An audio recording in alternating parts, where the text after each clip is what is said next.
안녕하세요. 이제 막 데이터 사이언스를 공부하는 학생입니다. 현재까지 배운 것을 활용해 간단한 과제를 진행하여 정리하는 형식으로 영상을 촬영하게 되었습니다. 바로 시작하겠습니다. 제 이름은 김남규입니다. 현재 제로베이스에서 진행하는 데이터 사이언스 과정을 수강하고 있습니다. 이번에 진행한 과제는 커피숍 분석 프로젝트입니다. 개요, 코드 설명, 리뷰 순으로 진행하도록 하겠습니다. 먼저 개요입니다. 이디야 커피는 스타벅스 커피를 따라다닌다 라는 의혹이 있습니다. 이번 과제는 이디야 커피와 스타벅스 매장 정보를 분석해 해당 의혹이 타당한지 검증하는 것입니다. 데이터 추출, 데이터 분석, 데이터 시각화 순으로 진행을 하며 추출은 셀레니움과 뷰티풀 스프, 분석은 넘파이와 판다스, 시각화는 매플롤리, 피시본, 폴리움 등을 활용하였습니다. 다음으로 코드 설명입니다. 필요한 모듈들을 임포트 해줍니다. 데이터 추출부입니다. 셀리늄을 통해 접근하고 뷰티풀 스프를 이용해 데이터를 추출합니다. 먼저 스타벅스에 접근하도록 하겠습니다. 페이지가 열리는 것을 확인할 수 있습니다.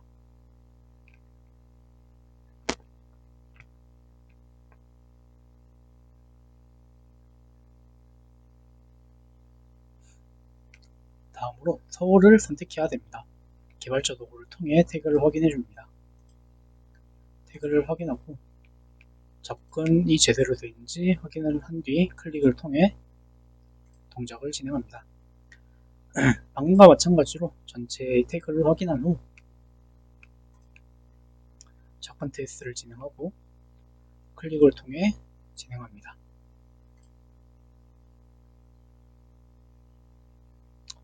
서울 전체에 대한 데이터 566개가 나오는 것을 확인할 수 있습니다. 먼저 데이터의 태그를 확인한 후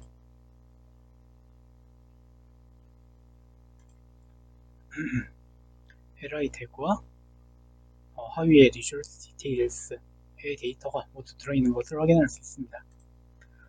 저희는 뷰티풀 스프를 활용하기 위해 페이지 소스를 사용해주고 해당 태그로 접근해줍니다. 추출된 데이터들의 수를 확인해보면 566개로 검색 결과와 동일하고 각 속성과 태그를 확인하여 데이터가 추출되는 것을 확인합니다. 제대로 되는 것을 확인하였으니 반복문을 통해 진행하겠습니다. 진행되었고 데이터 프레임을 생성하겠습니다. 다음으로 데이터 프레임을 확인하고 데이터 프레임이 제대로 되어 있는지 유니크를 통해 구를 확인하고 인포를 통해 데이터 전체를 확인하겠습니다. 제대로 되었으니 데이터를 저장하고 셀레니움을 종료합니다.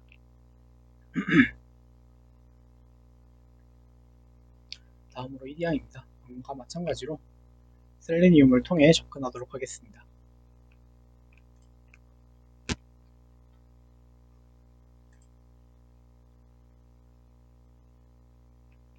스타벅스와 다르게 주소를 먼저 클릭해야 됩니다. 태그를 확인해 줍니다. 해당 태그로 접근해 클릭을 통해 동작을 진행시키면 주소가 선택됩니다. 다음으로 입력 창의 태그를 확인하고 입력 테스트를 진행합니다. 제대로 입력되었으니 검색 버튼을 태그를 확인한 후 클릭을 통해 데이터가 나오는지 확인합니다. 데이터가 나오는 것을 확인할 수 있고 먼저 각 데이터의 태그를 확인하겠습니다. li 태그 하위에 dl 태그에 dd와 dd에 데이터가 들어있는 것을 확인할 수 있습니다. 먼저 페이지 소스를 통해 뷰티풀 스프에 연결시키고 데이터를 추출합니다. 제대로 나오는 것을 확인할 수 있습니다. 따라서 v이름, 리스를 먼저 생성해 줍니다. 이후 반복을 통해 모든 구에 대한 데이터를 추출하겠습니다.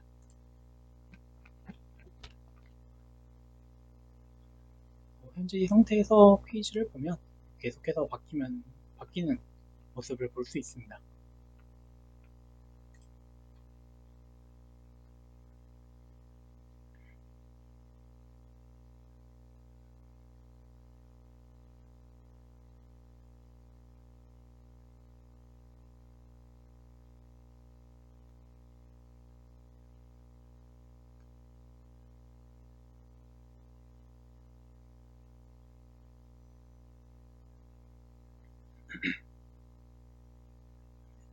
모든 데이터가 추출되었으니 데이터 프레임을 생성하겠습니다.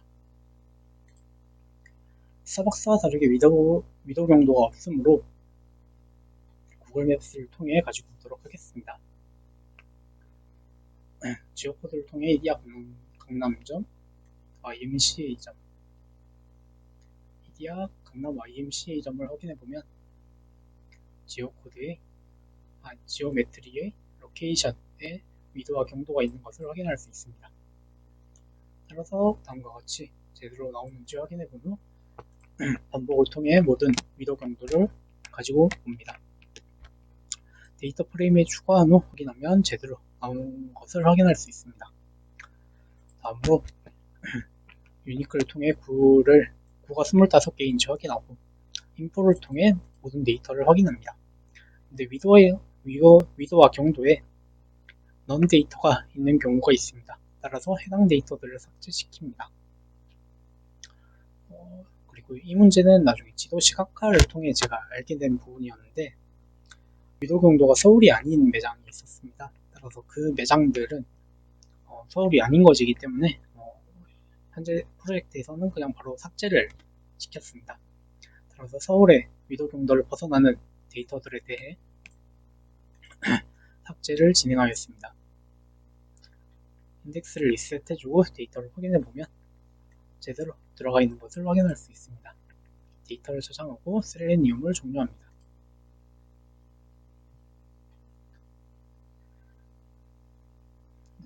데이터 분석부입니다. 먼저 구별 매장 수입니다. 스타벅스 데이터와 이디야 데이터를 가지고 옵니다. 피봇 테이블을 통해 각 구별 매장의 수를 확인합니다. 인덱스의 유니크를 확인해보면 인덱스의 길이를 확인해보면 25개로 구가 제대로 들어가 있는 것을 확인할 수 있습니다. 이디야도 마찬가지로 진행합니다. 먼저 스타벅스의 매장 탑10을 확인해보면 강남구, 중구, 서초구 순으로 내려가는 것을 확인할 수 있고 이디야의 경우 강서구, 강남구, 송파구 순으로 내려가는 것을 확인할 수 있습니다. 또한 스타벅스의 경우 1위와 나머지의 차이가 심한 것에 반해 이디야는 별로 심하지 않는 것을 확인할 수 있습니다. 두 데이터를 병합해 주겠습니다. 컨캣을 통해 병합합니다.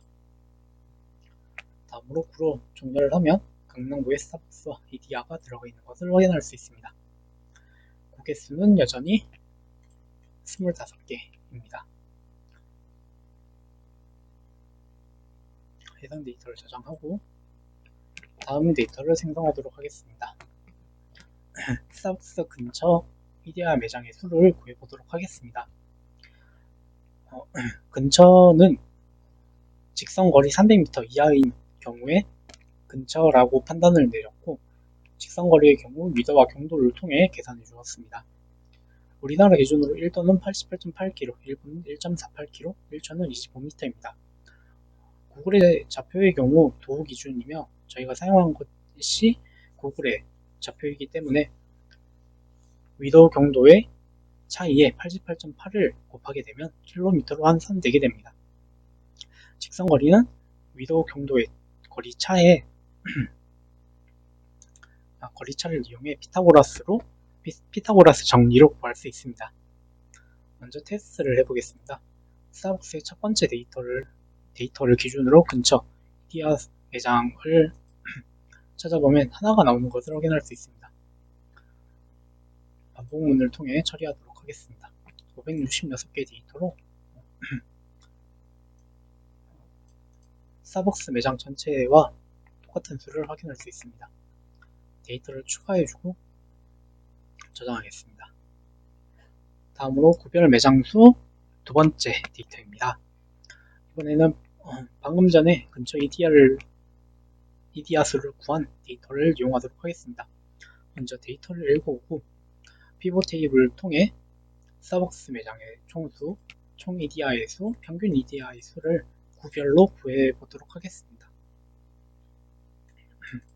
스타벅스가 가장 많은 구를 구로 정렬을 하면 강남구, 중구, 서초구로 나오게 되고 총 이디야의 수도 비슷하게 많은 것을 확인할 수 있습니다. 또한 총 EDR로 정렬을 해도 방금과 비슷하게 스타벅스가 많은 것을 확인할 수 있고, 평균 EDR도 마찬가지인 결과를 볼 수 있습니다. 다음으로 상관계수를 확인해 보겠습니다.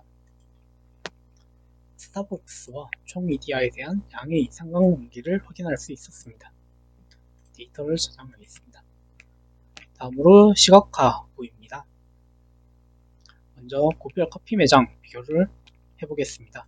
전체 커피 매장 데이터를 읽어보고 매장 수로 정렬하겠습니다. 15의 바플롯을 이용해 X축에는 9, Y축에는 매장의 수, 그리고 상표를 통해 구별하도록 하겠습니다.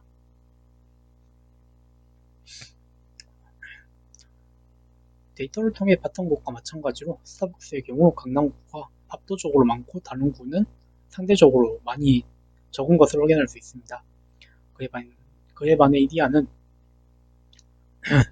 고른 분포를 보여주고 있습니다. 다음으로 스타벅스와 총 EDR 수 회기선입니다. 먼저 데이터를 읽어보겠습니다. 스타벅스의 수로 정렬시킨 뒤 LM 플롯을 통해 회기선까지 그려보도록 하겠습니다. 상관계수를 보았다시피 스타벅스가 많아질수록 총 EDI 수가 많아지는 경향이 있다는 것을 확인할 수 있습니다. 다음으로 지도 시각화입니다. 먼저 전체 커피 매장 지도입니다. 스타벅스 데이터와 EDR 데이터를 읽어보도록 하겠습니다. 기본적으로 서울을 가리키며 스타벅스 마커 그리고 EDR 마커를 추가해줍니다. 스타벅스 마커는 그린 색상을, EDR 마커는 라이트 블루 색상을 가지도록 해주었습니다.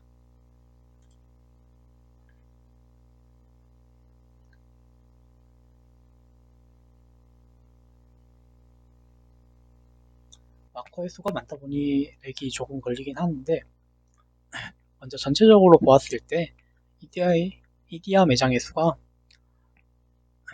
많게 고르게 분포되어 있는 것을 볼 수 있습니다. 조금 더 확대시켜 보겠습니다.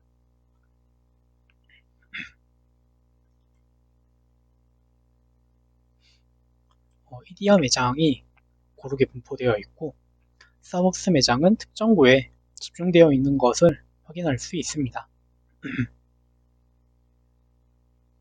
다음으로 스타벅스 매장 위치 지도입니다. 근처 EDR 수를 추가한 데이터를 사용합니다.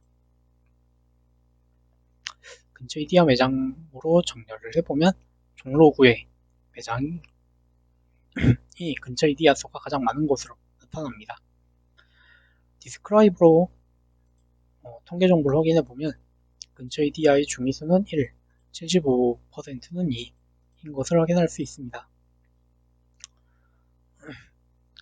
다음으로 지도를 그려보겠습니다. 스타벅스는 위의 지도와 마찬가지로 그린 마커를, 근처 EDI 수는 서클을 통해 표현해 주었습니다. 라디어스는 70을 기본값으로 근처 EDI 수를 곱해주었고, 원 내부의 색상은 근처 EDI 수가 2 이상이라면 블루를, 2 미만이라면 옐로우를 가지도록 해주었습니다.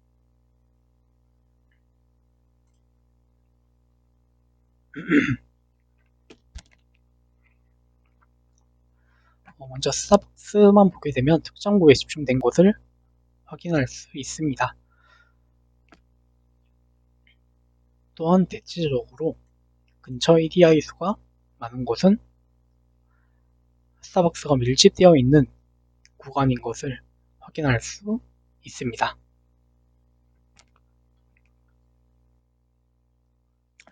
구별 커피숍 정보와 밥플롯, 전체 커피 매장 지도 등을 통해 확인한 바와 같이 스타벅스는 특정 구에 집중되어 있고 EDR는 고르게 분포되어 있습니다.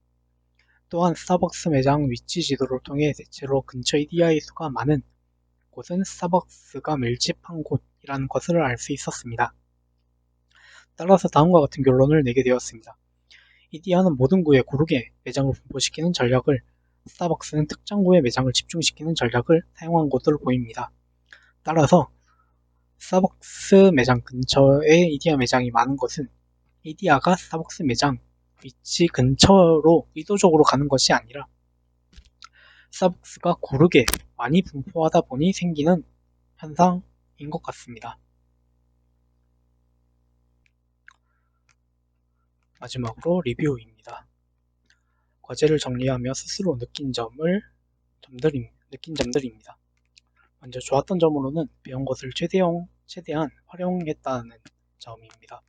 또한 데이터 프레임을 생성하고 원하는 형식으로 가공하는 그 과정에서 어려움을 느꼈었는데 이번 과제에서는 그 부분이 잘 된 것 같아서 좋았습니다. 마지막으로 과제였지만 데이터를 분석하고 시각화하는 과정이 즐거웠다는 점이 좋았습니다. 부족한 점으로는 최대한 객관적으로 분석을 하려고 했지만 주관적인 의견을 맞춘 느낌이 들어서 아쉬웠습니다. 또한 주피터 노트북을 사용하는 만큼 문서 정리를 최대한 깔끔하게 하려고 노력을 했지만 다시 보다 보니 그렇게 막 깔끔하게 정리가 된 것 같지 않아 아쉬웠습니다. 이상입니다. 감사합니다.